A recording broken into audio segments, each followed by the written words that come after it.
Welcome back to Hill Farms for another episode of Getting Real with the Hills. So we caught wind that there's going to be some flooring made here at Hill Custom Lumber. So let's go on inside and see what they have going on. All right. Hey guys, what's up? Heard you guys are making some lumber. Yeah, we're just in the middle of a flooring order here. So we're just setting up to start back up. So we'll show you how that process works. All right, sounds good. So what we do, we're making 4-inch ash hardwood flooring right now. So this is what we start with. This is rough cut, 1-inch thick lumber. It's been kiln dried. Everything here has been pre-selected for the certain width. Like I said, we're doing 4-inch right now. We do that in the other building, then we bring it into the shop here ready to go. So the first thing we have to do is take these rough boards and we're gonna rip both edges to make a nice clean edge and a nice uniform width to run through our molder to make flooring. So the machine we use to do that is our straight line rip saw here. It's basically a big table saw on steroids. It works, it's automatic feed. It has a laser sight, so you'll see me run the board one edge to get a straight line, and then the second edge will be ripping our flooring blanks to the required size. So we'll get that fired up and we'll run a few boards.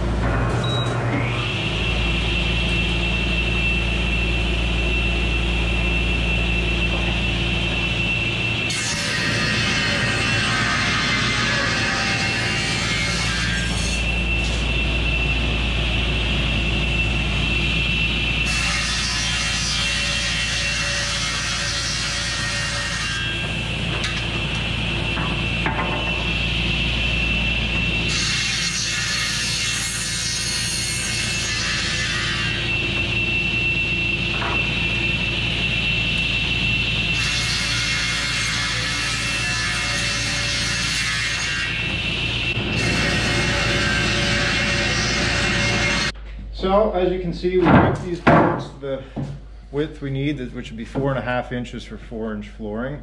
Now our next step, we always pre-plane the boards before they go through the molder. As they come rough sawn off the sawmill, they're fairly accurate, but we need to get them down in thickness a little bit and get them all uniform so we get a nice, even, uniform product.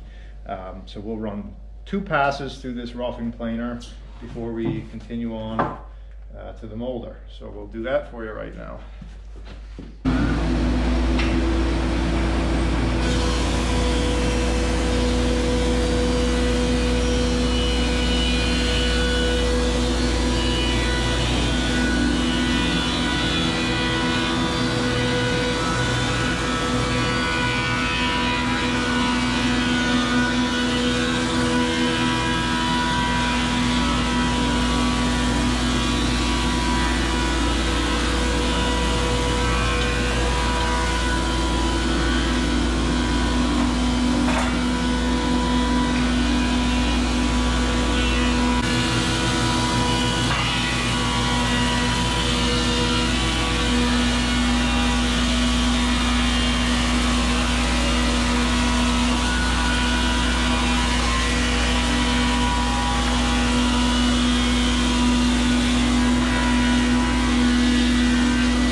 So as you can see, running this wood through the planer makes a tremendous difference from the rough sawing off the sawmill to almost one step closer to a finished product. It really cleans it up and makes it look nice.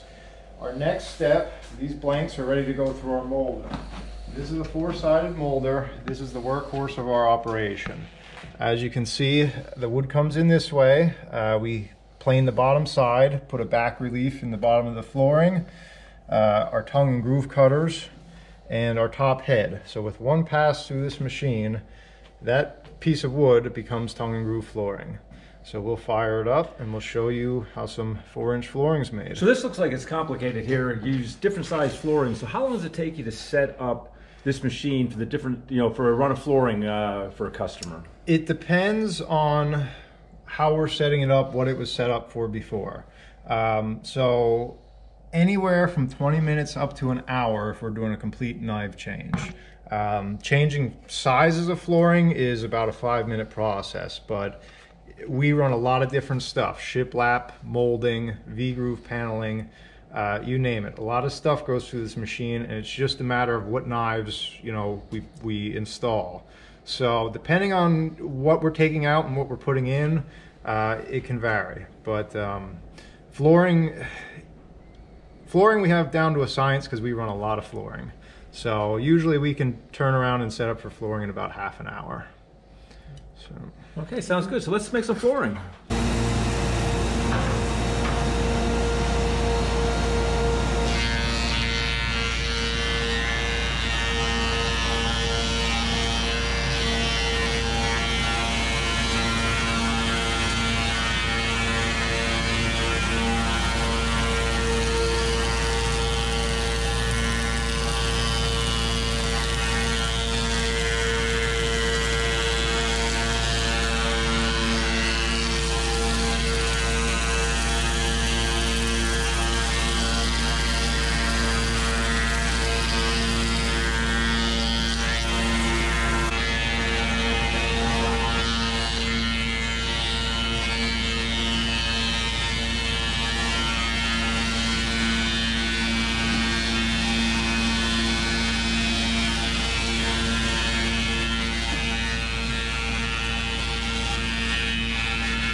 All right, so we're almost ready to put a floor in here. The wood's been run through, it's been shaped, it's all ready to go, but there's one last step of quality control. I'm gonna let Corey explain to what he does here to make sure you're getting top-notch flooring for your house. Okay, so what we'll do at this point, you have your tongue and groove blank run. You can see the tongue and groove back relief. So what we'll do, and I do this all personally, every square foot of flooring that leaves this place, I do this myself. Just because I'm a fanatic for quality control, and if I put my name on it, I'm going to be sure of what's going out our door. So what you'll see here, sometimes in the kiln drying process, we'll get some end cracks, different checking, things like that. So as I cut this flooring, that stuff gets cut out. Any defect, any open knot, anything that could potentially cause a problem in your floor gets defected out.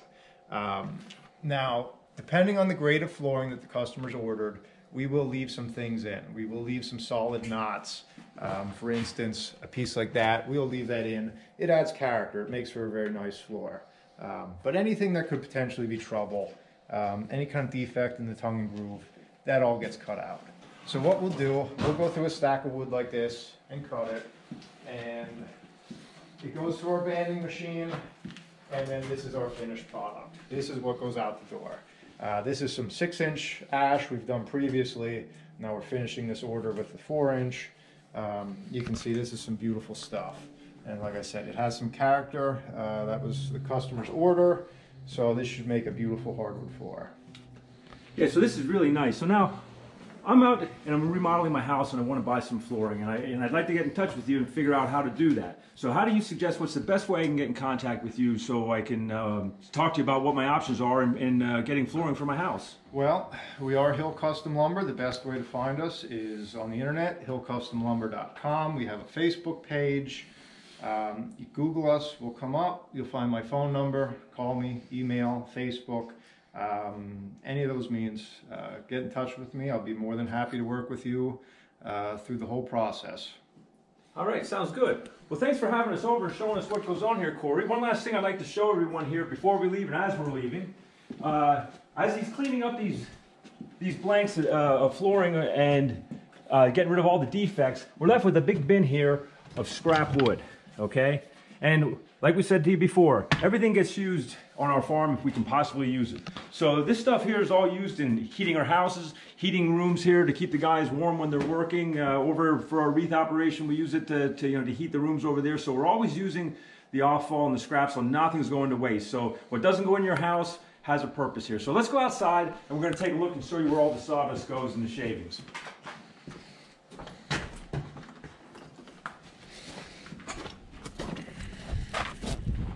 All right, here we are in the collection bin, and this is what is left from all the cutting, all the planing, the shaping. Nice dry. This has all been kiln dry wood, so this is really dry.